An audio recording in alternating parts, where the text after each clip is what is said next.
Captain Merrick adjusted his stance in the command seat, his delicate feathers subtly gleaming as he went through the routine reports of the day. His vessel cruised the boundaries of Concord territory, an area seldom visited but abundant in silent allure, a tranquility Merrick appreciated with a soft murmur of approval, seldom disrupted. Suddenly, the calm was shattered. "Captain," announced Doran, the first officer, his vibrant feathers shifting to an anxious amber, "we've detected a distress signal. It appears to be human." Merrick softly tapped his beak.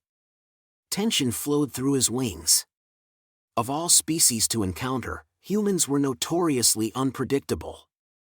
Recently integrated into the Interstellar Alliance, they were notorious for their peculiar biology, alarming adaptability, and tumultuous disposition. "Details?" Merrick inquired, his tone even. "The signal comes from a craft known as the Gilded Dawn," Doran responded, his claws gliding over the controls. "It's a human exploratory ship, severely compromised, bleeding air. Preliminary scans indicate structural failure and one potential survivor." Moore released a sharp breath. Concord mandates required their intervention, though part of him wished otherwise.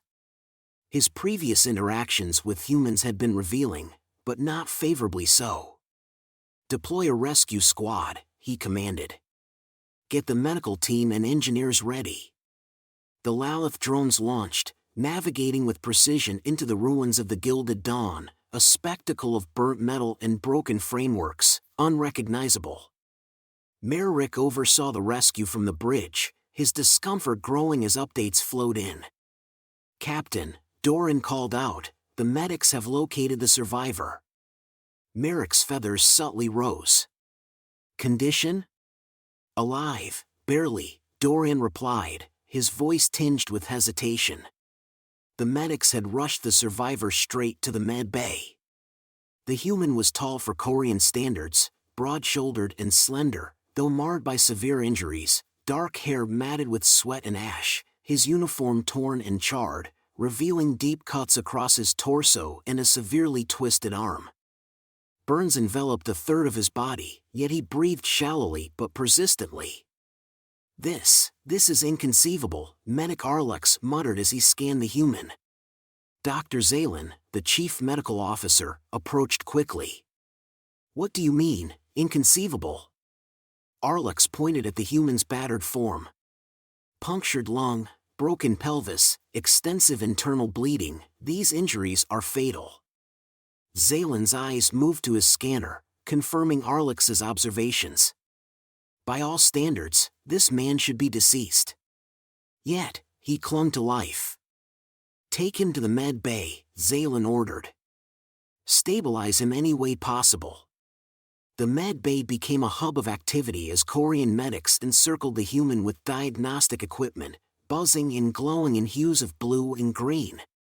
Zalen, interpreting the holographic data, murmured, "This makes no sense." Captain Merrick entered, commanding immediate attention. "Report, Doctor." Zalen gestured towards the human, now unconscious but stable. "His injuries are severe, he should not be alive, yet he is." He activated a holographic display, quickly highlighting data points. "His cells are regenerating in a way I've never seen, disorganized and inefficient, yet effective. He's self-repairing." "Repairing himself," Merrick echoed, his feathers briefly flaring in astonishment. "Yes, though it seems unintentional," Zalen added. "It's as if his body refuses to accept death." "Typical human," Merrick remarked, clicking his beak dryly. Zalen's feathers subtly shifted in agreement. "He's already begun to mend his worst wounds crudely, see here." He applied emergency tourniquets and makeshift wound coverings, primitive but sufficient to extend his survival time. Merrick's focus lingered on the human. "What do we know about him?" Zalen tapped his datapad, bringing up the human's records. "Jackson Flint, 32 standard years. Profession, exploratory engineer. His history shows he survived 3 previous life-threatening events: a reactor explosion, a shuttle accident, and a predator encounter on Cavalli Prime. Merrick tilted his head, puzzled. Humans, they seem to lack any self-preservation instinct. As hours passed, the human's condition stabilized, though his vital signs were erratic. Zaylen stayed near, meticulously analyzing each monitor flicker. Against all odds, Jackson Flint opened his eyes, his actions slow, calculated, but incredibly steady given his conditions. He squinted under the bright lights of the med bay, then focused on the tall, feathered figure nearby. "Hey," his voice was hoarse but carried a dry humor. "You're not from around here, are you?" Zaylen's feathers bristled. "Stay down. You should not be conscious, let alone moving." Jackson coughed weakly, wincing as he shifted. "Yeah, I hear that often." Zaylen's gaze hardened. "Do you understand the gravity of your situation? You are alive by sheer improbability." "I've seen worse," Jackson replied with a slight smile, recalling how he lost his leg to a plasma cutter, now replaced by a metallic prosthetic. As Zaylen observed Jackson settle back onto the medical slab, a mix of awe and irritation began to infiltrate his thoughts. Against all odds, this man had survived what should have been impossible, and Zaylen had an unnerving feeling that this was just the beginning. As Jackson Flint lay on the medical slab, recuperating at a rate that baffled everyone, the Corvians worked tirelessly to stabilize what should have been a lost cause. His vitals, though unstable, refused to succumb, as if mere defiance kept him alive. Dr. Zaylen spent the ensuing hours poring over the human's medical data, trying to decipher the peculiar regenerative process. Meanwhile, Captain Merrick remained nearby, observing the human with a mix of skepticism and reluctant fascination. "What's your assessment, Doctor?"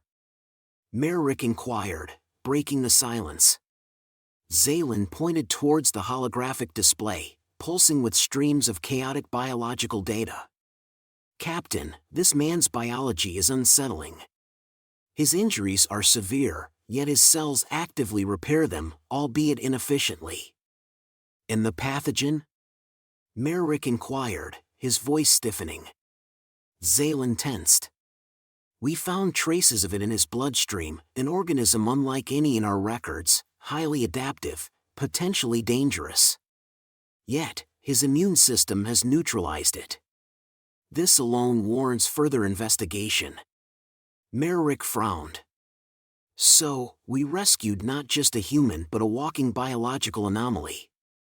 "That would be an understatement," Zaylen replied. Before Merrick could respond, a groan from the slab caught their attention. Jackson Flint stirred, his head tilting toward the 2 Corians, his face pale, his movements sluggish, but his eyes sharp. "Sounds like you're talking about me," he rasped, his voice rough but laced with humor. "Good news or bad?" Zaylen crossed his arms. "The fact that you're conscious defies logic." Jackson chuckled weakly, wincing as he shifted. "I hear that a lot." "So, Doc, how bad is it?" "You've sustained injuries that would have been fatal for most species several times over," Zaylen stated bluntly. "Your survival is highly unlikely." Jackson's lips twisted into a faint smile. "Unlikely? I'll take that as a win." Merrick stepped forward, his golden feathers shimmering under the med bay lights. "You're aboard the Corian frigate Lalith. We recovered you from your wrecked ship, the Gilded Dawn, was it?" Jackson's smile faded. "Yeah, what's left of it? What happened to my crew?" Merrick's feathers softened, turning a subdued silver. "You were the only one found." Jackson closed his eyes briefly, his features tightening, then nodded slowly. "Figured as much." It escalated quickly. Zaylen's curiosity surpassed his usual reserve. "The damage to your ship indicates a severe malfunction, plasma damage, compromised bulkheads, structural failure, yet you survived." "Explain." Jackson opened one eye, smirking. Good timing and bad luck, take your pick. Be serious, Zaylen snapped, his feathers flaring. I am, Jackson replied, his tone heavier. We encountered an asteroid field, or something worse. Didn't have much time to figure it out. Hull breaches everywhere, people were getting ejected into the void, then there was the pathogen, it hit fast. I had to seal myself off in the galley to gain time. Merrick's beak clicked thoughtfully. And your injuries? Jackson flexed his mangled fingers with difficulty. A support beam fell on me while I was trying to stabilize a breach, caught fire afterward. Tried to patch myself up. He gestured to his battered body. Didn't do the best job, I guess.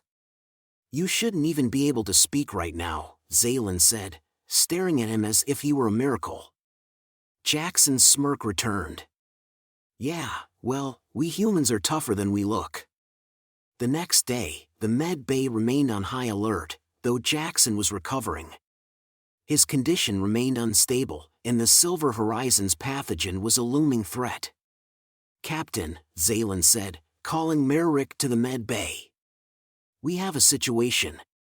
Merrick entered quickly, his feathers shifting to a tense orange, a color that signaled distress. What now? Zaylen gestured to the holographic display. We've isolated the pathogen from the human's blood. It's unlike anything we've encountered before. It's possible that his survival is the only thing preventing a broader outbreak. Merrick's feathers rippled with alarm. You believe this could spread to the crew? Unlikely, Zaylen said, though his tone carried little assurance. His immune system neutralized it, but if the pathogen mutates, it could adapt to a new host. I recommend immediate containment measures. Merrick glanced at Jackson, who had been listening from the slab. The human gave a weak wave. I guess that's me. The walking biohazard. This is no laughing matter, Zaylen snapped. I'm not laughing, Jackson replied. But look, Doc, if my blood is key to stopping this, use it. I'm not about to let your feathery friends keel over on my account. Merrick's gaze lingered on Jackson, his expression unreadable. You're surprisingly cooperative for someone in your condition. Jackson shrugged. Captain, I've seen worse. Let's just resolve this so I can figure out what's next. As the hours stretched into days, Zaylen worked tirelessly to analyze the pathogen and synthesize a countermeasure using Jackson's blood. Merrick maintained a constant presence, coordinating the ship's quarantine protocols while keeping an eye on their unexpected patient. Jackson, meanwhile, continued to recover at a remarkable rate, his burns diminishing, his twisted arm regaining strength, and his wounds healing with a speed that defied logic. This doesn't make sense, Zaylen muttered, his feathers flaring as he reviewed the latest scans. No species should recover like this. It's unnatural. Call it human ingenuity, Jackson said with a faint grin. It's chaos, Zaylen retorted. Merrick chuckled softly from the corner. Perhaps it's both. Chaos and ingenuity seem to go hand in hand with their kind. Zaylen sighed, shaking his head. Whatever it is, we can only hope it continues. If this pathogen adapts further, we may all need that human resilience. Jackson flexed his fingers, his grin fading into a thoughtful expression. You guys pulled me out of a wreck, the least I can do is return the favor. Merrick's feathers shifted to a shade of green, calm but resolute. Let's hope your optimism is justified. Zaylen studied Jackson's face, his thoughts a swirl of bewilderment and grudging admiration. If anyone could defy the odds, it seemed it was this human. The med bay buzzed with an undercurrent of tension as Zaylen pushed the latest results to his datapad, while Jackson Flint continued to recover. The isolated pathogen was proving more enigmatic than anyone had anticipated. Zaylen's feathers flared in frustration. Captain, this pathogen isn't dormant, it's learning. Merrick straightened, his sharp gaze locking on Zaylin. Explain. The samples we've isolated are mutating, Zaylin said. Each new generation adapts faster. If this reaches a host population without the human's immunity, it could spread uncontrollably. Jackson neutralized it, but there's no guarantee we can replicate his response. So what's the plan? Jackson's voice came from the medical slab, raspy but strong enough to carry through the room. He sat up, earning an irritated glare from Zaylin. Lie back down, Zaylin snapped. I've had enough of lying down, Jackson said. If you're telling me there's a chance this thing could get loose, we need to stop it now. Merrick glanced between the two of them. Doctor, what do you need? Zaylin hesitated. Time and cooperation. His immune response is unpredictable. To synthesize a stable treatment, we'll need to map every facet of his biology. Sounds like I'm the guinea pig, Jackson said with a grin. You are, Zaylin replied bluntly. This isn't a negotiation. Jackson chuckled weakly. Didn't think it was. Let's get to it, document. The next hours were a whirlwind of activity. Zaylin and his team worked tirelessly, running tests on Jackson's blood, tissue samples, and cellular responses. Jackson, for his part, endured the barrage of needles, scans, and biochemical analyses with surprising patience.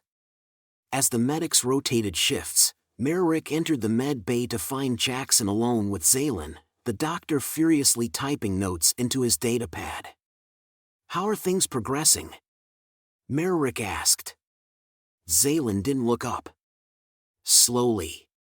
His immune system is so adaptive, it's difficult to isolate a consistent mechanism. It fights like a drunk boxer, Jackson offered, earning a glare. Like chaos personified, Zaylin corrected, though his voice lacked its usual bite. Yet somehow, it works. Merrick leaned closer, observing Jackson. And you? How are you holding up? Still breathing, Jackson replied, his grin unwavering. You know, for a guy who was mostly dead 2 days ago, I think I'm doing all right. You continue to defy expectations, Merrick said. Yeah, we humans are good at that, Jackson replied. Keeps things interesting. The breakthrough came as the ship's clock marked the transition into a new cycle. Zaylin burst into Merrick's office, his feathers flared with a mix of excitement and exhaustion. Captain, we've done it, Zaylin announced. Merrick looked up from his terminal, his feathers shifting to a cautious green. Explain. We've synthesized a treatment based on Jackson's immune response, Zaylin said, holding up a vial of shimmering blue liquid. It's not perfect, but it neutralized the pathogen in simulated tests. Merrick nodded. And the risk of mutation? Significantly reduced, Zaylin replied. But we won't know for sure until we test it in the field.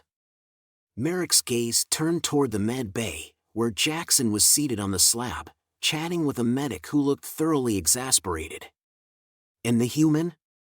He's stable, Zaylin said, healing faster than expected. If he continues at this rate, he'll be fit for duty within a standard cycle. Merrick tilted his head. Fit for duty? He's not part of this crew. You might want to reconsider that, Zaylin muttered. Merrick clicked his beak thoughtfully, then gestured for Zaylin to follow. Jackson looked up as Merrick and Zaylin entered the med bay, raising an eyebrow at the vial in Zaylin's hand. So that's the cure? Not quite, Zaylin replied. It's a treatment, but yes, it should stop the pathogen if it spreads. Jackson nodded. Good. So what's next? Next, Merrick said, we take you to Concord Space for debriefing. The High Council will want answers, and you may be the only one who can provide them. Jackson let out a low whistle. Debriefing with the bigwigs, huh? Sounds fun. Merrick's feathers rippled with amusement. I doubt you'll enjoy it, but your survival and your role in stopping this pathogen will make you a subject of interest for the Concorde. Jackson leaned back, crossing his arms. As long as they don't try to lock me in a lab, I'm good with it. Zaylen's feathers bristled. Don't give them ideas. As the Lalith resumed its journey toward Concorde space, Jackson Flint's presence continued to unsettle the crew. He was an enigma, resilient, irreverent, and endlessly curious. Despite his injuries, he roamed the ship, engaging in conversations with the medics, engineers, and even the stoic bridge crew. You ever think about how weird all this is? He asked Dorian one evening, gesturing toward the nebula outside the observation window. Dorian tilted his head, his amber feathers shimmering in the starlight. How do you mean? All of it, Jackson said. You're a bird person on a spaceship in a nebula. I'm a guy from Earth who should be dead, and now we're working together to stop a killer bug. It's wild. Dorian considered this, his feathers shifting thoughtfully. When you put it that way, yes, it is strange. But perhaps that is what makes it worthwhile. Jackson grinned. You're all right, Dorian. Merrick observed Jackson from a distance, his mind turning over the human's peculiar nature. Despite everything, Jackson had not only survived but thrived, leaving an indelible mark on the crew. Merrick couldn't shake the feeling that Jackson Flint was more than a survivor, he was a force of nature, a reminder that chaos and resilience could sometimes alter the course of destiny itself. The Lalith's arrival in Concorde space was met with immediate scrutiny. The sprawling Concorde Research Station, a complex of shining metal and rotating modules, orbited the gas giant X-Alphos, dwarfing even the Lalith. As soon as the ship docked, a delegation of Concorde officials and scientists boarded to assess the situation. Jackson Flint stood in the med bay, his arms crossed, observing the procession of impeccably dressed aliens with a mix of curiosity and weariness. Is this the welcoming committee? He asked, glancing at Zaylen. Do try to behave, Zaylen muttered, his feathers quivering with barely restrained irritation. These are the highest-ranking researchers in the Concorde. They'll want to know everything. Jackson smirked. Everything, huh? Hope they've got time. Merrick entered the med bay, his plumage shimmering a commanding gold. He gestured to the delegation leader, a crystalline figure whose translucent body refracted the room's light like a living prism. Dr. Kin of the Concord Science Council, Merrick said. This is the human, Jackson Flint. Kin approached, his shimmering face unreadable. Mr. Flint, he said in a voice that resonated like soft chimes, your survival and immunity have generated significant interest. We require your cooperation to ensure the pathogen you encountered poses no further threat. Jackson gave a casual shrug. Sure, as long as I don't end up in a jar. Kin tilted his head, the light within his crystalline form shifting slightly. A peculiar sense of humor, typical of your species. You're catching on, Jackson said with a grin. For hours, Jackson endured a relentless barrage of questions from the Concord delegation. They interrogated him about the Gilded Dawn, the asteroid encounter, and the events leading to his near-fatal injuries.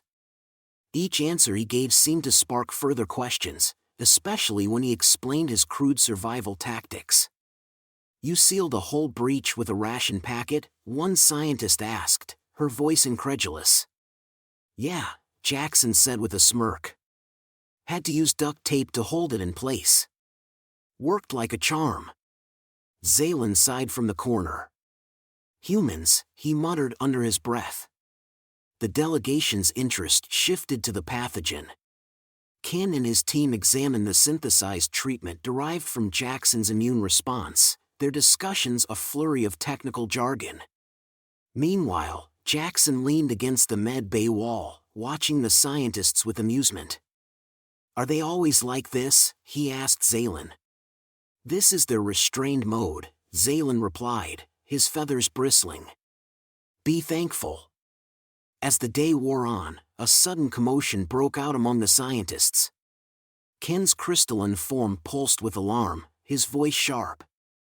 Containment protocols breached on Deck 4. The pathogen has escaped the laboratory. Merrick's feathers flare as he turned to his comms officer. Seal Deck 4 immediately. Dispatch security teams. The med bay erupted into chaos as alarms blared through the ship. Jackson pushed off the wall, his expression hardening. That thing's loose. It shouldn't be possible, Zaylen muttered, his voice tight. The containment fields, doesn't matter now, Jackson interrupted. What's the plan? Merrick stepped forward, his golden plumage radiating authority. We need to prevent it from spreading to the rest of the station. Security will handle containment. And if they can't? Jackson asked, his tone grim. Merrick hesitated, then replied, then we'll need another solution. Deck 4 was a scene of chaos. Concord security personnel in armored suits battled to quarantine the pathogen, which had taken on an eerie, semi-fluid form, spreading in tendrils that sought out new hosts. Several guards collapsed as the organism breached their suits, their agonized cries echoing through the halls. Back in the med bay, Jackson turned to Zaylen. You said my immune system killed this thing, right? Zaylen hesitated, realizing where this was going. Yes, but then I'm going down there, Jackson said, already heading for the door. No, you're not, Zaylen snapped, his feathers flaring in anger. You're barely recovered. Recovered enough, Jackson shot back. Doc, you said it yourself, my blood's the only thing that can stop this thing. If I can buy your team time to deploy the treatment, I'm going. Merrick stepped between them. This isn't your fight, Jackson. You've done enough. Jackson stared at him, his expression yielding. Captain, if I don't go, how many people die? I didn't crawl out of that wreck just to stand around while this thing kills more people. Merrick held his gaze for a long moment before nodding reluctantly. Fine, but you'll follow my orders, and you'll have a security escort. Deal, Jackson said. The trip to Deck 4 was tense. Jackson was flanked by two heavily armed guards, their weapons humming with barely contained energy. Merrick led the way, his feathers now a muted gray, a sign of his inner conflict. As they approached the quarantine zone, the air grew thick with a faint, sickly sweet smell. The pathogen had spread rapidly, coating the walls and floor in a shimmering, pulsating substance. This is worse than we thought, Merrick muttered.